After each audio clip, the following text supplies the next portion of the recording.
Guys, thanks for joining us for another session today. We are joined by Brendan Dixon from Pure Finance. Brendan, thank you so much for joining us today. My pleasure, Lauren. Thanks for having me. We have had many conversations over the time that we've known each other around this space, and there's always something new that's happening, or something that I learn when we talk. So looking forward to some of your top tips. But can you give us an overview to get started around what is happening in your world at the moment? Yeah, sure, Lauren. Look, it's pretty chaotic at the moment in home loans and finance land. With there being, we predominantly help people wanting to buy residential property, as well as commercial property as well, and they're sort of reviewing what debts they've got. But there's a lot of competition out there with low interest rates, so people are very price conscious. There's people who, regardless of the lockdown, are really, really committed to buying property at the moment via video or any other auction means that they've got.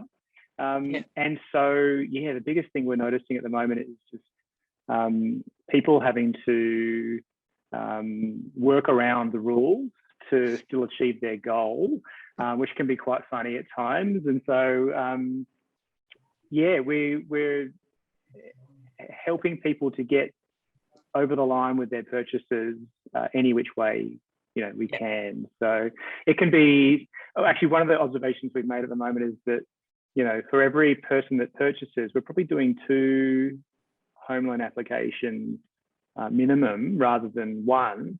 And the reason for that is that there's, it's difficult for people to secure a property.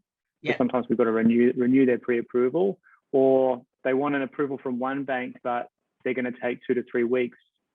So while that's being processed, they're also getting an approval from someone who's faster, so sort of double the applications at the moment, which is causing the banks to be quite delayed.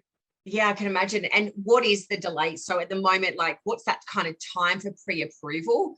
And then if I was somebody out there that was kind of in that space of getting my pre-approval, I've probably got 3 or 4 questions in this one, but what do I need to prepare? But also that time as well of how long do I have once I've got that pre-approval in place, to make that decision? Because I find that that's really tricky for a lot of people I'm talking to at the moment that are searching for property. Stock's low, and I've got this deadline almost behind me that is making everything more difficult. Yeah, that's right. So, I mean, what you need to do is just if you factor in 1 to 2 weeks to get your approval sorted, then you'll be fine. You'll be ahead of the curve. And look, a month or so ago, the banks were quite clogged up. They're starting to free up more now. So there are lenders that can approve you within 24 to 48 hours, which is really fantastic. So if that's also a lender that you're happy to go with, then you can get your approval done before the weekend, which is great. But so I guess the biggest bit of advice I can give is understanding what the turnaround times are for the banks rather than just their interest rates is a big factor at the moment. There's no point going for a product that is maybe perfect for you, but also going to cause you to miss out at the auction. So you're saying keep an open mind.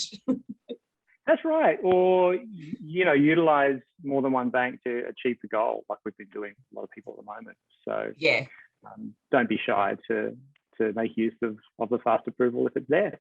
Yeah, 100%. And what is that kind of pre-approval time frame at the moment? So if I am approved or pre-approved, how long do I have to find that property? Look, all the banks, the pre-approval lasts for 3 months or 90 days. Unless it's a major bank, then they're predominantly 6 months. Okay. So, but it's no big deal. If your pre-approval expires, we just check in 1 to 2 weeks before the expiry date and just renew you. So we just renew the pre-approval. It rolls over again for another 3 months. Hopefully you don't have to renew it 3 times, but it has happened. I was going to say, the way that the market is at the moment, I can imagine. Yeah, definitely. Yeah. And tell me, question I'm sure everyone's wanting to know, and I know we can't predict the future, but what's your opinion around what you're seeing with interest rates and if and when they're going to go up? Yeah, good question. It's a fair question too. Last year we had 3 interest rate cuts. So, and most of those cuts were passed on to fixed interest rates. So at the moment, you've got much cheaper fixed rates in the market. Say they're around the 2%, and then the variable rates are around 2.5%. So a lot of people are locking in rates at the moment, whether it's a new or existing loan, because they know, they're reading in the media that interest rates are going to be going up. This is probably the cheapest it's ever going to be for a long time. But when is that going to happen is the golden question. We did a lot of research recently. I wrote a big article on our website about forecasts from the 4 major economists in Australia, and they've got very differing views. So, we've got the RBA saying 2024. We've got CBA saying the end of 2022. We've got Westpac, NAB, ANZ saying 2023. So it's anyone's guess. And of course, this prolonged lockdown is just going to push it back further, I reckon. Yeah, absolutely. With jobs growth, being affected. So I reckon we've got a good couple of years until we start seeing rates increasing. Yeah. And so some people are trying to lock their fixed rate in for as long as possible, 3 or 4 years, to try and make the most of that while they can. Yeah, 100%. As makes sense. But yeah, so essentially we're anywhere from 3 months' time to 3 years' time. We could have an interest rate rise. Yeah, absolutely. But I mean, rather than stressing about it, it's also good to just look at what it looks like if you do have a rate increase of 0.25 or two rate increases of 0.5%. Like, how much is that going to change your repayment? And a lot of the time, people find that it's not as dramatic as they thought it would be. Yeah. So we can always help with that. Yeah, absolutely. Absolutely. And I know a space that you and I've worked in a lot over the past is around, working with investors and helping them with that, refinancing. So we find that's a space where sometimes gets forgotten. I know that sounds a bit silly, but it does. And they just kind of, that loan just ticks over. Can you tell me some success stories you've had in that space that can help some of our clients? Yeah, definitely. So, I mean, banks love laziness, and we're all time poor, particularly investors. If you've got your own house plus you've got investment property, or even if you're a rent investor, you've got a lot going on in your life. You forget to check in on your home loan and see what your interest rate is compared to the rest of the market. So one of the best things you can do next time you've got a moment while you're driving, call your bank and tell them that you're shopping around and see what they offer you. And that exercise alone can save you a fortune. We do that for customers every year in an effort to sort of avoid having to move unnecessarily. It's a very quick way of saving money. So we had some customers at the moment who, I mean, they live overseas in Spain, which is very nice for them at the moment. They've got a couple of investment properties in Sydney, and we reviewed their Westpac loans, and they're saving $8,000 a year because they had just not really bothered to review their loans. So without even having to move, they're saving $8,000 a year. So massive cash flow injection for them. Wow. So basically you're saying if you've got an investment property, guys, get out there and talk to Brendan.